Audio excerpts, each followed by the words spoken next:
Appeal കൊടുത്തു. ആദ്യം ജില്ലാ അപ്പീൽ കൊടുത്തു നോക്കുമ്പോൾ അവിടെ നിന്ന് കിട്ടിയില്ല. അപ്പോൾ തന്നെ ഞങ്ങൾക്ക് മനസ്സിലായി ഇതിലെന്തോ കളിയുണ്ട്. കാരണം 2 സെക്കൻഡൊക്കെ വന്നു. ഒരിക്കലും അങ്ങനെ വരാൻ സാധ്യതയില്ല. ഞങ്ങൾ ഒരുപാട് ദിവസത്തെ എഫേർട്ടാണ് ഞങ്ങൾ ജില്ലയിൽ. ഞങ്ങൾക്ക് ഒരുപാട് വിഷമമായത് അവരിങ്ങനെ ചെയ്തപ്പോൾ. ഞങ്ങൾ ഒരുപാട് കഷ്ടപ്പെട്ടിട്ടാണ് വന്നത്.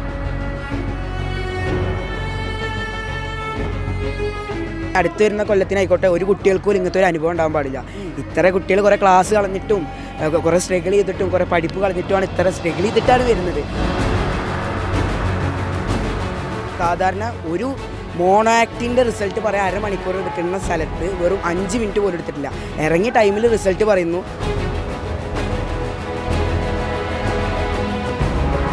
ആ 11ൻ്റെ മാർക്ക് 88 ആദ്യം അവരിട്ടത്. ഇങ്ങനെ നാടകം കളിക്കാൻ പാടുണ്ടോ? പാടില്ല. ഇത്ര ഗംഭീരമായിട്ട് നാടകം കളിക്കാൻ പാടില്ല.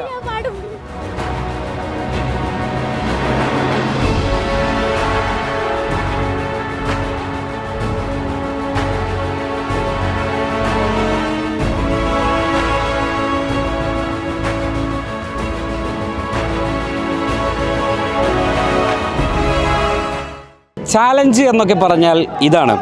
അഥവാ ജില്ലയിലെ മത്സരത്തിൽ നിന്ന് കൃത്രിമമായി മാർക്ക് ലിസ്റ്റിൽ തിരുത്തലുകൾ വരുത്തുന്നു.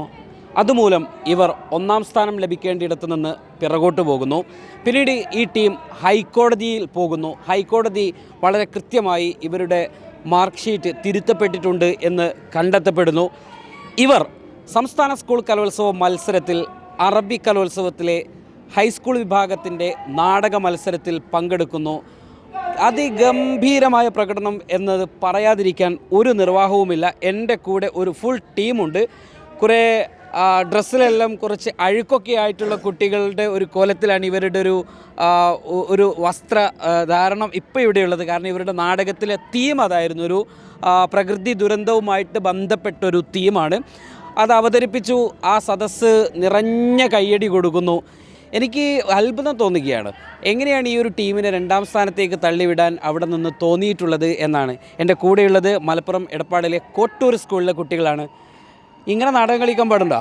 ഇല്ല, പാടില്ല. പാടില്ല. ഇത്ര ഗംഭീരമായിട്ട് നാടകം കളിക്കാൻ പാടില്ല. അതല്ല, ഞാൻ മറ്റവരെങ്ങനെ കളിക്കാൻ പാടില്ല എന്ന് ഉദ്ദേശിച്ചത്. ഒരു പ്രതിഷേധമായിരുന്നു.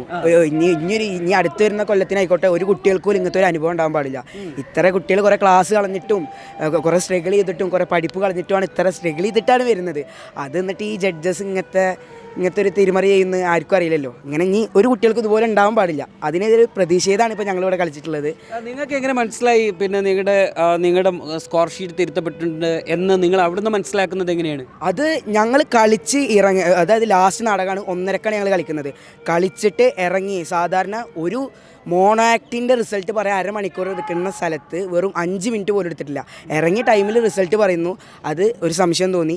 അങ്ങനെയുള്ള കാര്യങ്ങൾ അപ്പോൾ ഞങ്ങൾ പേരൻസിനും ടീച്ചേഴ്സിനോടൊക്കെ പറഞ്ഞ്, അപ്പോൾ ഞങ്ങളുടെ ഒരു ഇതിൽ അവരൊന്ന് ഞങ്ങളുടെ ഒപ്പം നിന്നു. അങ്ങനെ ഞങ്ങളിങ്ങനെ അപ്പീൽ കൊടുത്തപ്പോൾ അത് റിജക്റ്റ് ചെയ്ത് അങ്ങനെ സാറിനിട്ട് ബന്ധപ്പെട്ട് ഇങ്ങനെയുള്ള കാര്യങ്ങളൊക്കെ ചെയ്തപ്പോൾ ഇങ്ങനെ ഇതിൻ്റെ ഷീറ്റൊക്കെ കിട്ടി. അങ്ങനെ ഹൈക്കോർട്ടിൽ കൊടുത്ത് അപ്പോൾ അവിടുന്ന് തെളിച്ചിട്ട് ഞങ്ങൾക്ക് ഇങ്ങനെ അവകാശപ്പെട്ടത് തന്നെയാണ് ഇങ്ങനെ കളിക്കാൻ പറ്റിയത് എന്നുള്ളത്. നീ ഏത് ക്ലാസ്സിലാണ് പഠിക്കുന്നത്? ഞാൻ 10th. 10th പഠിക്കുമ്പോൾ ഇത്ര ഉഷാറായിട്ട് ആ പ്രതിഷേധമൊക്കെ രേഖപ്പെടുത്താൻ പറ്റുന്നുണ്ട് കേട്ടോ. എൻ്റെ വാക്കിലുണ്ട് എല്ലാം. എങ്ങനെ ഉണ്ടായിരുന്നു കളിച്ച് കഴിഞ്ഞപ്പോൾ നാടകം? എങ്ങനെ ഉണ്ടായിരുന്നു?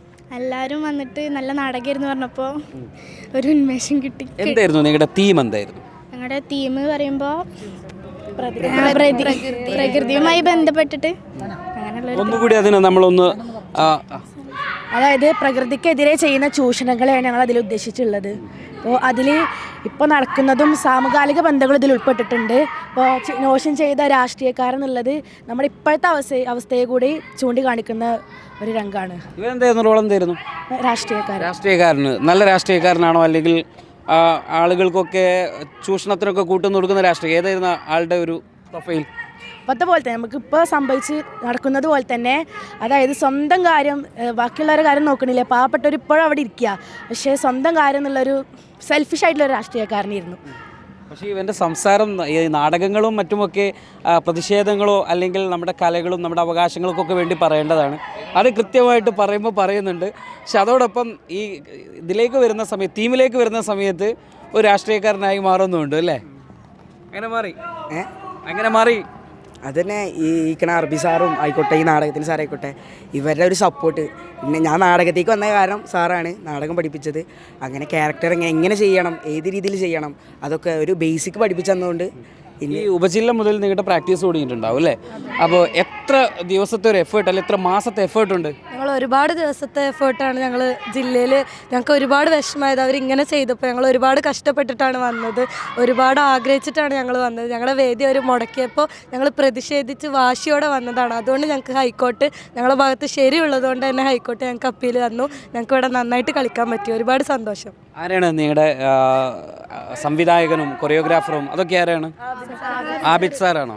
ഞാൻ മാത്രമല്ല, ഞങ്ങൾ സ്പേസ് തിയേറ്റർ കേരള എന്ന് പറയും, ഒരുപാട് സുഹൃത്തുക്കളുണ്ട്. ഇവിടെ എന്താ സംഭവിച്ചു കഴിഞ്ഞാൽ ഏറ്റവും കലോത്സവത്തിൽ ഏറ്റവും വാശി ഏറിയ മത്സരം നടക്കുന്നത് മലപ്പുറം ജില്ലയിലാണ്. മലപ്പുറം ജില്ലയിൽ അറ്റ്ലീസ്റ്റ് ഒരു 17 ടീമുണ്ടായിരുന്നു ഞങ്ങൾക്ക് മത്സരിക്കാൻ. അപ്പോൾ പുലർച്ചെ 2:30ക്കാണ് ഞങ്ങൾ കയറി അവസാനിപ്പിക്കുന്ന നാടകം. ഈ നാടകം കഴിഞ്ഞ ഉടനെ തന്നെ വിധി വരികയാണ്. ഇവർ പറഞ്ഞ പോലെ അത് ചർച്ച ചെയ്യാനോ അതിനൊന്നും നിൽക്കാണ്ട് ഉടൻ ജഡ്ജ്മെൻറ്റ് വരികയാണ്. അപ്പോൾ ഞങ്ങൾ അപ്പീൽ കൊടുത്തു. ആദ്യം ജില്ലാ അപ്പീൽ കൊടുത്തു നോക്കുമ്പോൾ അവിടുന്ന് കിട്ടിയില്ല. അപ്പോൾ തന്നെ ഞങ്ങൾക്ക് മനസ്സിലായി ഇതിലെന്തോ കളിയുണ്ട്. കാരണം 2 സെക്കൻഡൊക്കെ വന്നു, ഒരിക്കലും അങ്ങനെ വരാൻ സാധ്യതയില്ല. അപ്പോൾ ഞങ്ങൾ വിവരാവകാശം ചോദിച്ചപ്പോഴാണ് അതിലെന്ത് ചെയ്തത്, ഈ 2 ജഡ്ജസ് ഒരേപോലെ എന്ത് ചെയ്യുന്നുണ്ട്, മറ്റു ടീമിനെ ഫസ്റ്റ് ആക്കാൻ വേണ്ടിയിട്ട് നമ്മളെ സ്കോർ വെട്ടിത്തിരുത്തിയിട്ടുണ്ട്. അപ്പോൾ അത് ഞങ്ങൾ എന്ത് ചെയ്തു, കോടതിയിൽ ഹാജരാക്കി. അതിനെതിരെ കോടതി ഞങ്ങൾക്ക് അനുകൂലമായിട്ട് സപ്പോർട്ട് ചെയ്തു. ഇവിടെ എന്താ വെച്ച് കഴിഞ്ഞാൽ ഇത് കുട്ടികളുടെ കളിയാണ്. ഇവിടെ ഒരിക്കലും പഠിപ്പിക്കുന്ന എൻ്റെയോ അല്ലെങ്കിൽ ഞങ്ങളുടെ സുഹൃത്തുക്കളെയോ അവിടുത്തെ അധ്യാപകരുടെയോ അല്ലെങ്കിൽ അവിടെ വന്നിരിക്കുന്ന ജഡ്ജസിൻ്റെയോ അല്ല. ഇത് കുട്ടികൾ കളിച്ചുണ്ടാക്കുന്നത്. ഈ പ്ലേ എന്ന് പറഞ്ഞാൽ ഞങ്ങൾ കളിച്ച് റിഹേഴ്സൽ ചെയ്തിട്ടാണ് ഉണ്ടാക്കുന്നത്. ഇപ്പോൾ നിയറസ്റ്റ് എന്താ വെച്ചാൽ ചൂരൽമല വിഷയമാണ് ഏറ്റവും കൂടുതൽ നമ്മൾ പറഞ്ഞിട്ടുള്ളത്. അതിലിപ്പോൾ പറഞ്ഞുകൊണ്ടിരിക്കുന്നത് എന്താ വെച്ച് കഴിഞ്ഞാൽ ആളുകൾക്ക് പാർപ്പിട ഇപ്പോഴും കിട്ടിയിട്ടില്ല. ഒക്കെ വാഗ്ദാനങ്ങളിൽ മാത്രമാണ്. അതുപോലത്തെ ഒരു പൊളിറ്റീഷ്യനാണ് ഇവൻ ചെയ്തിട്ടുള്ളത്.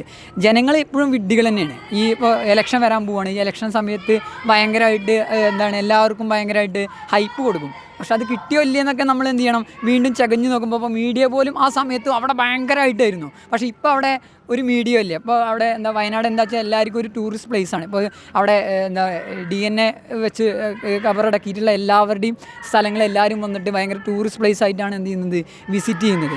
അപ്പോൾ അത് ചൂഷണം ചെയ്യണം ഒരു അർത്ഥത്തിൽ. അവിടെ നിരപരാധികളായ കുറേ ആൾക്കാർക്ക് ഇപ്പോഴും നീതി കിട്ടിയില്ല. അപ്പോൾ അതിനെതിരെയൊക്കെ ആയിരുന്നു ഞങ്ങളുടെ നാടകം. അപ്പോൾ രാത്രി 2:30ക്ക് കളിച്ചിറങ്ങിയപ്പോൾ ഇതിലും ഓഡിയൻസ് അവിടെ ഉണ്ടായിരുന്നു. ആ ഓഡിയൻസ് ഒന്നടങ്കം എന്ത് നമ്മളെ സപ്പോർട്ട് ചെയ്തിട്ട് പറഞ്ഞു നിങ്ങൾ തന്നെയാണ് ഫസ്റ്റ് സെക്കൻഡ് കിട്ടുക എന്നുള്ളതല്ല ഞങ്ങളത്. അപ്പോൾ അർഹിച്ചത് കൊടുക്കാത്തതിൻ്റെ ഒരു പ്രതിഷേധം കൊണ്ടാണ് ഞങ്ങൾ ഇവിടെ വരാൻ കാരണം.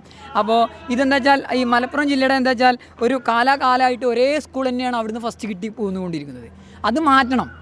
അത് കുറേ അധ്യാപകരുടെ അർഹതയുണ്ടെങ്കിൽ കിട്ടട്ടെ. യെസ് അത് എത്ര ഞങ്ങൾ ഇപ്പോൾ അടുത്ത പ്രാവശ്യം ഞങ്ങൾ ഈ സ്കൂള് അറബി നാടകമായിട്ട് വരും. ഞങ്ങൾക്ക് അർഹത ഉണ്ടെങ്കിൽ മാത്രം തന്നാൽ മതി. ഒരു തരത്തിലും എന്ത് ചെയ്യരുത്, കുട്ടികളെ ബലിയേടാക്കുന്നത് ഇത്തരത്തിലുള്ള എന്ത് ചെയ്യരുത്, ജഡ്ജ്മെൻറ്റ് ഉണ്ടാകരുത്. ഇങ്ങനെ ഇരിക്കുന്ന ജഡ്ജ്മെൻറ്റിനെ സർക്കാർ എന്ത് ചെയ്യണം, കരിമ്പട്ടികയിൽ ചേർക്കണം. ഒരിക്കലും ഇനി എന്ത് ചെയ്യരുത്, ഇരുത്തരുത്. അവർ വളരെ വലിയ പൊസിഷൻ വഹിച്ചുള്ള അറബി അധ്യാപകരാണ് വന്നിരിക്കുന്നത്. അവരാണ് ഈ കുട്ടികളോട് എന്ത് ചെയ്യുന്നത്, ഇത്രയും ക്രൂരത ചെയ്യുന്നത്. അത് ചെയ്യരുത് എന്നാണ് ഞങ്ങളുടെ ഒരു പ്രതിഷേധം. ഞങ്ങളൊക്കെ ഇതേപോലെ നാടകം കളിച്ച് വന്ന മക്കളാണ്. അതുകൊണ്ടാണ് ഞങ്ങൾക്ക് ഇത്രയും പറയാൻ പറ്റുന്നത്. എന്നിട്ട് ഇപ്പോൾ ആ സ്കൂൾ എന്ത് ചെയ്യുന്നു? ആ സ്കൂള് ഇവിടെ മത്സരിക്കുന്നുണ്ട്, അടുത്ത ക്ലസ്റ്ററിൽ എന്ത് ചെയ്യുന്നുണ്ട്, വരുന്നുണ്ട്. അപ്പോൾ ഇതിൻ്റെ തൊട്ട് വർഷം മുന്നേ ആ ജില്ലയിൽ നിന്ന്, മലപ്പുറം ജില്ലയിൽ നിന്ന് ഞങ്ങളായിരുന്നു എന്ത് ചെയ്യുന്നത്, മത്സരമായിട്ട് ഫസ്റ്റ് മേടിച്ച് വന്നത്. അപ്പോൾ അതിൻ്റെയൊക്കെ ഒരു പ്രതിഷേധം കൊണ്ടായിരിക്കാം ചിലപ്പോൾ ഞങ്ങൾ തഴയപ്പെട്ടിട്ടുണ്ട് എന്നുള്ളത് ഞങ്ങൾക്ക് ഭയങ്കരമായിട്ട് ഫീൽ ചെയ്തിട്ടുണ്ട്. അപ്പോൾ അവർ നന്നായി കളിച്ചാൽ ആ കുട്ടികളും അധ്വാനിച്ചിട്ട് തന്നെ വരുന്ന അധ്യാപകരുടെ സഹായങ്ങളുണ്ട്. അപ്പോൾ ആരാണോ നന്നായി കളിച്ചത് അവർക്ക് കൊടുത്തോട്ടെ. ഒരു തരത്തിലും ജഡ്ജ്മെൻറ്റിൻ്റെ എന്ത് ചെയ്യരുത്, ഒരു ഇടപെടൽ ഇതിലുണ്ടാവരുത്. ഞങ്ങൾ ഇന്ന് ശിവൻകുട്ടിയും സാറ് വന്നപ്പോൾ പോലും ഞങ്ങൾ ഇത് ഉന്നയിച്ചിട്ടുണ്ട്. അപ്പോൾ അധികാരികളെല്ലാവരും ഇതിനെതിരെ എന്ത് ചെയ്യണം, ഇതാക്കണം. ഇത് ഇങ്ങനെ പോയി കഴിഞ്ഞാൽ കലോത്സവം ഇല്ലാതെ ഒരവസ്ഥയൊക്കെയാണ് എത്താൻ പോകുന്നത്. കുട്ടികളെ കൊണ്ട് നമ്മൾ ഇങ്ങനെ കല്ലെടുപ്പിക്കുന്ന ഒരു അവസ്ഥയൊക്കെ അതിന് എത്തിക്കുന്നത്. അപ്പോൾ ഇത് ഉണ്ടാവരുത്. ഇത് കുട്ടികളുടെ കലോത്സവമായി മാറണം എന്നാണ് ഞങ്ങളുടെ ഒരു ആഗ്രഹം. ഹാപ്പിയാണോ? ഹാപ്പിയാണ്. കാരണം എന്താ വെച്ചാൽ കുട്ടികളത് വളരെ കൃത്യമായിട്ട് ആ ആശയത്തെ അവർ ജീവിക്കുകയായിരുന്നു ആ നാടകത്തിൽ. അതുതന്നെയാണ് സ്പേസ് തിയേറ്റർ ലക്ഷ്യം വെക്കുന്നത്. കുട്ടികൾ ഇതിലിപ്പോൾ ഞങ്ങളൊക്കെ ഇതിൻ്റെ പ്രവർത്തകരാണ്. എല്ലാവരും ഇതിൽ ഒന്നിലേക്ക് അഭിനേതാക്കളാവും, അല്ലെങ്കിൽ അതിൻ്റെ പിന്നണി പ്രവർത്തകരായിരുന്നു. എല്ലാവരും ഇവിടെ ഒത്തുകൂടുകയാണ്. അതേപോലെ തന്നെ നാളെ ഈ മക്കളാണ് ഈ നാടകവേദിയെ സജീവാക്കുന്നത്. കാരണം അറബി നാടകവേദി മുമ്പ് സംഭാഷണത്തിൽ അധിഷ്ഠിതമായിട്ട് ഇങ്ങനെ നിന്നിരുന്ന ഒരു നാടകവേദിയെ ഈ തരത്തിലേക്ക് എത്തിക്കാൻ ഒരു 11 വർഷക്കാലം ആബിദ് ഡയറക്റ്റ് ചെയ്ത നാടകങ്ങളെ കൊണ്ട് ഇന്ന് ഈ പ്രോപ്പർട്ടി ഇതൊക്കെ വെച്ചിട്ടുള്ള ഒരു അവസ്ഥയിലേക്ക് എത്തിക്കാൻ കഴിഞ്ഞു എന്നുള്ളത് അതിൽ സ്പേസ് തിയേറ്ററിൻ്റെ ഒരു ഇടപെടൽ ധൈര്യമായിട്ട് പറയാൻ കഴിയും. എന്ത് റോളാണ് ചെയ്തതില്ല രാഷ്ട്രീയക്കാരനായി? നീ എന്താ ചെയ്ത്? ഞാൻ അതിലൊരു തോണിക്കാരനും അതിൽ രക്ഷാപ്രവർത്തനമായിട്ടാണ് അഭിനയിച്ചത്. എന്നുവെച്ചാൽ ഉരുൾപൊട്ടി വരുന്ന സമയത്തുണ്ടാകുന്ന രക്ഷിക്കാൻ വേണ്ടിയിട്ട് ഞാൻ എല്ലാവരെയും പരക്കം പാഞ്ഞ് എല്ലാവരെയും രക്ഷിക്കുന്ന ഒരു റോളാണ് ഞാൻ ചെയ്തത്. മോളെന്തിലാ?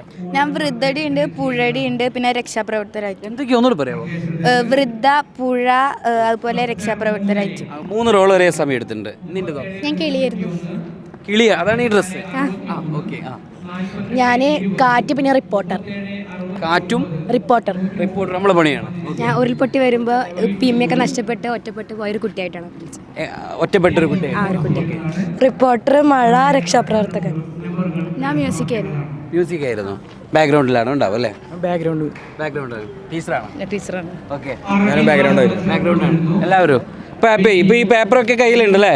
ഇതാണ് ഹൈക്കോർട്ട് ഓർഡർ അല്ലേ? ഇതിലെന്താ തിരുത്തിയതൊന്നും നമുക്കൊന്ന് കാണിക്കാൻ പറ്റും? നമുക്കൊന്ന് ഇതിൽ വളരെ കൃത്യമായിട്ട് നമുക്ക് കാണാൻ പറ്റും. ഇവിടെയാണല്ലേ ആ തിരുത്തപ്പെട്ടു എന്ന് പറയുന്നത്? മലപ്പുറം ജില്ല 1ാം സ്ഥാനം ലഭിച്ച കോഡ് നമ്പർ 11. ആ 11ൻ്റെ മാർക്ക് 88 ആദ്യം അവരിട്ടത്. എന്നിട്ട് അവിടെ 88 എന്ന് ഇട്ടതും പിന്നെ അത് അവിടെ വെട്ടുകയും 93 അതാക്കുകയും ചെയ്തു. അങ്ങനെ അവിടെ നോക്കുമ്പോൾ അങ്ങനെ നോക്കുകയാണെങ്കിൽ 280 അവരുടെ ടോട്ടൽ. എന്നാൽ 277 ഞങ്ങളുടെ ടോട്ടൽ. ലാസ്റ്റ് ഈ 88 വെച്ച് നോക്കുകയാണെങ്കിൽ അവർ 275 3ാം സ്ഥാനം ആവുകയുള്ളൂ. 1ാം സ്ഥാനമാണ് ഞങ്ങൾ ശരിക്കും ലഭിക്കേണ്ടതെന്ന് കൃത്യമായി ഹൈക്കോടതി തന്നെ എന്ത് ചെയ്യുന്നുണ്ട്, ആ ഒരു ഇതിൽ പറയുന്നുണ്ട്. ഇതാണ് പറയുന്നത്. Code number 11 who ultimately received the first prize was initially awarded only 88 mark by one of the judges, which is seen scored off and 93 was inserted. Of course, there is counter sign in the marks written in figures. High court ഓർഡറാണ്.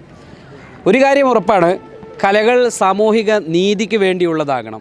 അവിടെ അസാൻമാർഗികത പിറക്കുമ്പോൾ അസ്തമിക്കുന്നത് കലകൾ മാത്രമല്ല, ഒരു സമൂഹത്തിൻ്റെ കൃത്യമായിട്ടുള്ള വളർച്ചയുടെ അതിൻ്റെ നേരായ പാതയുടെ ഒരു വിഘാതം കൂടിയാണ്. അതിനാണ് ഊർജ്ജത്തോടു കൂടി ഈ ഒരു കുട്ടികളും അധ്യാപകരും രംഗത്തിറങ്ങിയത്. അത് വിജയം കണ്ടിട്ടുണ്ട് എന്നത് ഈ സദസ്സിൽ അവർ അവതരിപ്പിച്ച ഈ ഒരു നാടകം കാണുന്ന ഏതൊരു പ്രേക്ഷകൻ്റെയും മനസ്സിൻ്റെ ഉള്ളിൽ നിന്നുള്ള ഒരു വികാരമാണ്. ഈ കുട്ടികൾക്ക് എല്ലാവിധ അഭിനന്ദനങ്ങളും നേരാം.